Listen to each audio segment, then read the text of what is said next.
අයිබෝවන් බොහොමත්ම ආදරෙන් අදත් ඔයගොල්ලෝ හැමෝම පිළිගන්නවා ලයිෆ් විත් අමාලි channel එකට.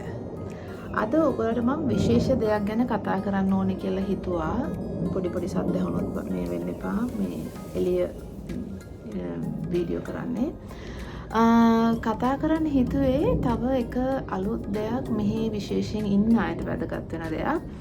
ඕගොල්ලෝ මෙහි ඉන්න වෙලාවක තීරණයක් ගත්තොත් ඕගොල්ලෝ ගෙදර විකුණන්න හරි එහෙම නැත්නම් ගෙයක් ගන්න හරි එතනදී මෙන්න මේ වචනේ ඕගොල්ලෝ අහලා තියෙනවද දන්නේ ඕපන් හවුස් කියන්නේ ගෙදර ඇරලා එහෙම තේරුමක් නෙක තියෙන්නේ ඕක ඉතින් ඒ මොකක්ද කියන එක තමයි මම අද ඕගොල්ලෝත් එක්ක කතා කරන්න ඕනේ කියලා හිතුවේ ඕපන් හවුස් එකක් කියන්නේ සාමාන්‍යයෙන් ගොඩක් වැදගත් වෙන්නේ ගෙවල් ගන්න අයටයි ගෙවල් විකුණන අයටයි ඉතින් විශේෂයෙන් අපි ගෙයක් ගන්නවා නම් අපිට දැන් සාමාන්‍යයෙන් ගෙයක් ගද්දී අපි ගෙදර හොඳට බලලා ගන්න එපා. ඉතින් අපි ඒක නිසා මම දන්නේ ලංකාවේ මේ විදියට කරනවාද කියන මම දන්නේ කොහොමද මෙහි නම් දැන් ගෙයක් ගන්නවා නම් අපිට එක ක්‍රමයක් තමයි මේ ගෙදර විස්තර අපිට දැනගන්න පුළුවන් වෙබ්සයිට්ස් තියෙනවා.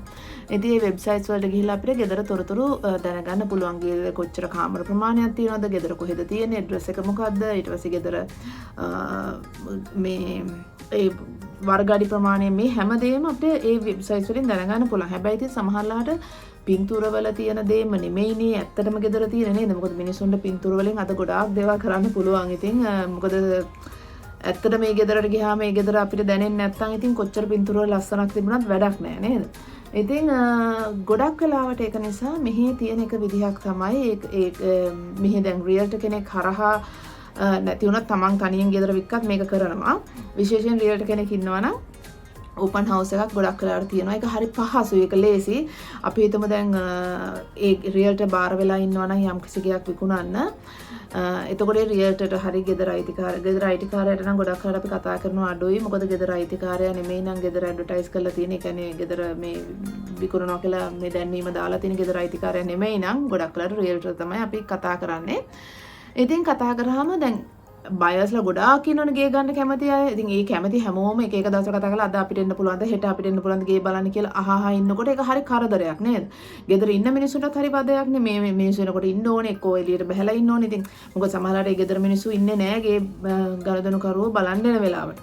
ඉතින් ඔන්න ඔය හේතුව නිසා රියල්ටර්ස්ලා කරන වැඩක් තමයි එහෙම නැත්නම් ගෙදර විකුණන ගෙදර අයිතිකාරයෝ කරන වැඩක් තමයි ඕපන් හවුස් කියලා දවසක් සහ වෙලාවක් දෙනවා. ගොඩක් වෙලාවට මේක වැටෙන්නේ වීකෙන්ඩ්ස් වල. සති අන්තයේ මිනිසුන්ට ඉතින් නිදහසේ ඉන්න පුළුවන් නේ. නිදහස් වෙලාවක්නේ වැඩ කරන වෙලාව නෙමෙයිනේ. ඒක නිසා අපි හිතමු සෙනසුරාදා වගේ දවල් 12 ඉඳලා 5 වෙනකන් එහෙම නැත්නම් උදේ 9 ඉඳලා 1 වෙනකන් ඔය වගේ මුළු දවසම තියෙනවා හරි අඩුයි. ඒ වගේ වරුවක් විතර මෙහෙම අද මේ ගෙදර ඕපන් හවුස් තියනවා කියලා දැන්වීමක් දානවා. එතකොට වෙන්නේ එදාට මේ ගෙදර ඇරලා තියෙනවා කියන එකනේ අදහස. ඉතින් ගෙදර ඇරලා තියෙන්නේ ඕනම කෙනෙකුට එදාට ඇවිල්ලා ගේ බලන්න පුළුවන්. ඉතින් ඒ දැන්වීම දැම්මට පස්සේ සාමාන්‍යයෙන් ඒ ගෙදර බලන්නේ අය දකින්නවා අර වෙබ්සයිට්ස් වල තියෙනවා මෙන්න මේ වෙලාවල් වල මේ ගෙදර අපිට බලන්න පුළුවන් කියලා. ඒතකොට අර වෙනම ඒගොල්ලන්ට කෝල් කරලා අවස්ථාවක් ගන්න අවශ්‍ය වෙන්නේ නැහැ. මොකද ගෙදර බලන්න ස්ථිර වෙලාවක් ඒගොල්ලෝ දීලා තියෙනවා.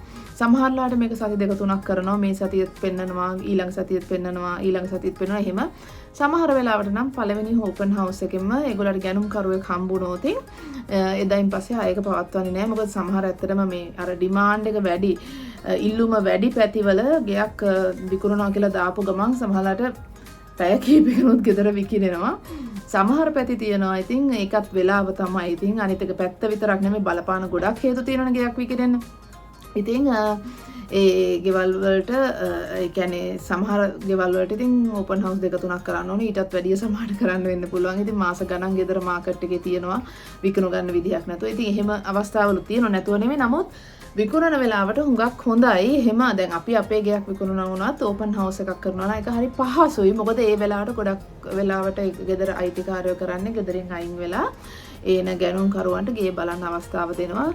රියල්ටර් කෙනෙක් ඉන්නවා නම් රියල්ටර් කෙනෙක් ඉන්නවා. තමන්ම විකුණනවා නම් ගෙදර. ඒතර තමන් ඒකට වගකීම අරගෙන ගෙදර ඉන්නවා.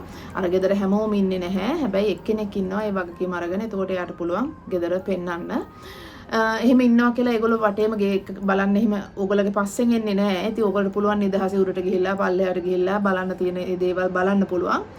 ඉතින් ඕපන් හවුස් එකක තියෙන වටිනම දේ තමයි අපිට ඇත්තටම අර දැන් කොච්චර ගෙදරක් එළියෙන් ලස්සනවත් ඒ ගෙදර ඇතුළට ගියාම දැනෙනවා ඒ ගෙදර අපේ වෙන්න පුළුවන්ද නැද්ද කියන එක. ඉතින් ඒක අර සමහර ගෙවල් එහෙම දැන් ඒ ගියාම තේරෙනවා අනේ මේ ගෙදර දැන් වර්ගඩි අපි හිතමු 4000 5000 කොච්චර තිබ්බත් ඒ ඉඩ ගේ ඇතුළට ගියාම හරියට පැහැදිලිව මේ හැදිලා නැත්තම් ඒ කියන්නේ ගෙදර ඉඩ ප්‍රමාණය සමහර ගෙවල් තියෙනවනේ නිකන් ඉඩ තිබ්බට ඒ ඉඩ ඒගොල්ලෝ ඇහිරෙන්න විදියට තමයි කාමර හදලා තියෙන්නේ. ඒක හරියට විසිරවා යන්න විදියට කාමර හදලා නැහැ. ඉතින් අර ඒ වගේ වුණාම ගෙයක් ගන්න හිතෙන්නේ නැහැ. ඒ වගේ විතරනේ තව ගොඩාක් හේතු තියෙනවා. ඉතින් ගෙවල් ගන්න නැති වෙන. ඉතින් මං කියන්න ඕනනේ නිසා ඕපන් හවුස් එකකට ඕගොල්ලෝ අනිවාර්යෙන් ගෙයක් ගන්න යනවා නම් බලන්න. දැන් මම මගේ ගෙදර ගන්න කලින් මං හිතන්නේ මං ගෙවල් 80ක් විතර බැලුවා.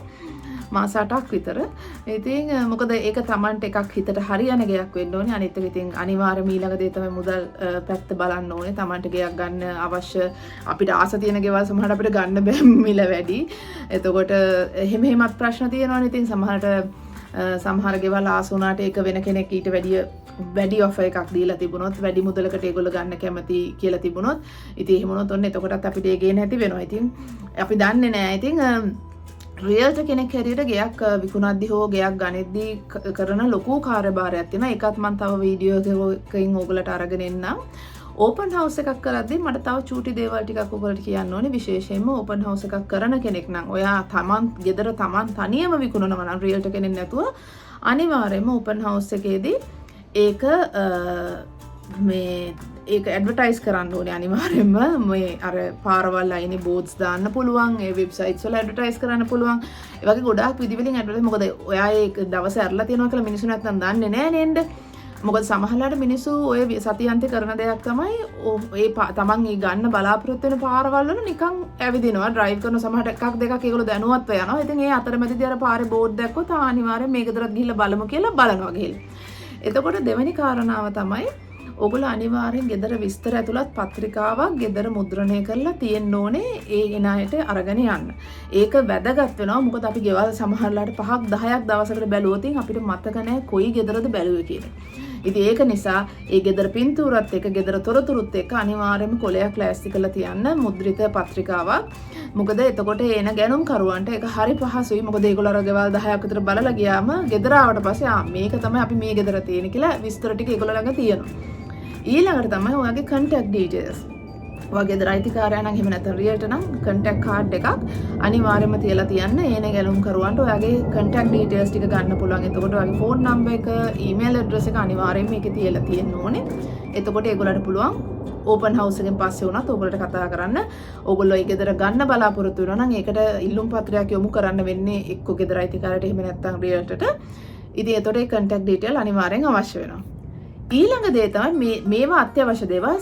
මේ මම ඊළඟට කියන්න යන දේවල් ටික අත්‍යවශ්‍ය නොවුනත් සමහරක් වෙලාවට ගොඩක් හොඳයි. රියල්ටර් කෙනෙක් මේ වැඩසටහන බලනවා මට හිතුණා ඒවත් වටිනවා කියලා. මේ එකක් තමයි මොන හරි කන්න තියලා තියන්න. ඒ කියන්නේ වතුර චූටි අර වතුර බෝතල්, පොඩි ස්නැක්ස් ටිකක්, කැන්ඩි ටිකක්, ඒ වගේ දේවල් තියලා තිබ්බොත් අර එන ගැනුම් කරෝ මොකද සමහරලාට සමහරු වෙන්නේ හුඟක් මහන්සි වෙලා, සමහරු වෙන්නේ වැඩ ඇරිලා ගෙදර යන ගම හදිස්සියේ මේ ගෙදර බලලා යන. ඉතින් අර මනස හොඳින් තියෙන්නේ බෑ අපිට ගෙදරකට උනත් ආස හිතෙන්න.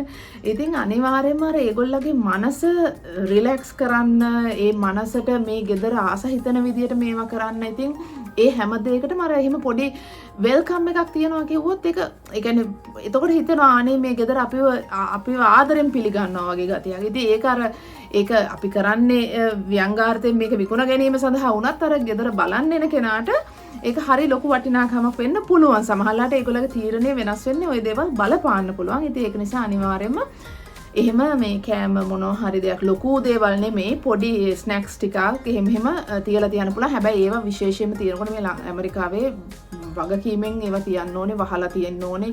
අර නිකන් හැමෝට මත දාලා කන්න පුළුවන් විදිහට නෙමෙයි පොඩි ස්නැක්ස් පැකට්ස් හරි එහෙම නැත්නම් කප් කේක්ස් හරි මොනවා හරි තියෙනවා නම් ඒ වගේ දේවල් තියලා තියන්න පුළුවන්.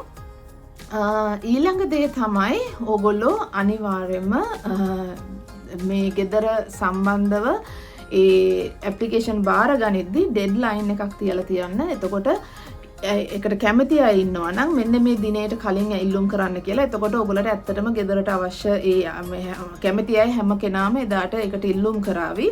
එහෙම නැත්නම් දවස් ගාණක් තියලා තිබ්බොත් මේ සතියේත් ඒ ඉල්ලුම් පත්‍රය ලබන සතියේත් ඔයගොල්ලන්ට ගේ විකුණන තීරණයක් ගන්න වෙන්නේ නැහැ. සමහරව අන්තිමට කැමති නැති වෙන්නත් පුළුවන්, කැමති වෙන්නත් පුළුවන්. ඉතින් එහෙම ප්‍රශ්නක් තියෙන නිසා. ඉතින් ඒ දිනයක් මෙන්න මේ දිනේට කලින් මේ ඉල්ලුම් පත්‍ර බාර දෙන්න කියලා තිබ්බොත් අනිවාර්යයෙන්ම ඒගොල්ලෝ ඒක කරાવી. ඉතින් ඔය විදිහට තමයි අනිත් එක තව එක දෙයක් අමතකුණා කියන්නේ ඇත්තනම ගෙදරක සුවඳ. මම මේක විශේෂයෙන් ඔය ඕපන් හවුස් වලට ගිය වෙලාවක මට දැනෙච්ච දෙයක් තමයි සමහර ගෙවල් විශේෂයෙන් ඉන්දියන් අය මම හිතලා ලංකාවේ අය අපි උනත් මොකද මේ ගෙවල් AC කරලා වහලානේ තියෙන්නේ. එතකොට මේ ගෙවල් ඇතුලේ තියෙන මේ ගඳ සුවඳ දෙකෙන් එකක්වත් එළියට යන්නේ නැහැ. ඉතින් විශේෂයෙන්ම කෑම හදද්දී කෑමවල තියෙන ගඳ සුවඳවල් ඔය හැමදේම දැන් කෑම ගඳයි කියනව නෙමෙයි. දැන් අපි දූරියන් එහෙම කන්නේ දූරියන් සමහරුන්ට සුවඳයි සමහරුන්ට ගඳයි. ඉතින් ඒ ගඳ හෝ සුවඳ ගේ ඇතුලේ රැඳෙනවා වැඩි. ඉතින් විශේෂයෙන්ම තමන් උයලා එහෙම දැන් ඊයේ උයලා අද වෙනකොට සමහර කෑමවල ඒ සුවඳ දවස් දෙක තුනක් ගෙදර තියෙනවා. ඉතින් ඒක ටිකක් අර අපහසුයි එන මිනිස්සුන්ට දරා ගන්න සමහරවිට. ඒගොල්ලෝ ඒකට කැමති කෙනෙක් වුණොත් හොඳයි. නමුත් අකමැති කෙනෙක් වුණොත් ඒක ටිකක් ප්‍රශ්නයක්. ඒ වගේම තමයි මේ මත්ද්‍රව්‍ය පාවිච්චි කරනවා නම් දුම්පානය කරනවා නම් ඒ දුම් වල තියෙන සුවඳ උනත් ගෙදර රඳනවා. මොකද අර AC එකක් එහෙම මේ දාලා තියෙන නිසා ගෙවල් වලින් එළියට සුවඳ දුම මේ සුවඳ හො ගඳ යන්නේ නැහැ. ඉතින් හොඳම දේ තමයි ගෙයක් ඕපන් හවුස් එකකට දාන්න කලින් අනිවාර්යයෙන්ම ඕගොල්ලෝ ගෙදර සුවඳ හොඳට තියෙන විදිහට හදන්න. මොකද අර මං කිව්ව වෙල්කම් වෙන්නේ නැහැ. එතකොට ගෙදර එනකොට මේ මිනිස්සුන්ට එපා වෙනවා. ගෙදර කොච්චර ලස්සන ගෙයක් වුණත් කොච්චර වටින ගෙයක් වුණත් ගන්න හිතෙන්නේ නැහැ. ඒ ගෙදරට ඇතුල් වෙනකොට ඒ තියෙන සුවඳ හෝ ගඳ එක්ක ඉතින් ඒ දේවල් හැම එකම ගෙයක් ගනිද්දි බලපාන. ඉතින් ওই ටික තමයි මට ඕපන් හවුස් එක ගැන කියන්න ඕනුනේ ඔයගලට. මීට අමතරව තව ගොඩාක් දේවල් තියෙනවා. ඒව ගැනත් ඔයගලට විස්තර ඉස්සරහට අරන් එන්න. රියල්ටර් කෙනෙක් වෙනවා නම් ඒ විදිහට කොහොමද ගෙවල් විකුණන්නේ? ගෙවල් ගන්නෙ මේ හැමදේම තොරතුරු අරගෙන එන්න. ඉතින් අදට එහෙනම් සමු අරගෙන යන්නම්. තවත් දවසක තව වීඩියෝ එකක් ඔයගලට අරගෙන එන්න බලාපොරොත්තු වෙන්නේ. එතකන් අනිවාර්යයෙන්ම ලයිෆ් විත් අමාලි channel එක subscribe කරලා තියාගන්න. bell icon එකත් ඔබලා තියාගන්න මතක ඇතුව. මොකද එහෙම වුණොත් ඔබට මම වීඩියෝ එකක් දාපු ගමන් ඒ තොරතුරු දැනගන්න පුළුවන් වෙයි. එහෙනම් අදට ගිහින් එන්න.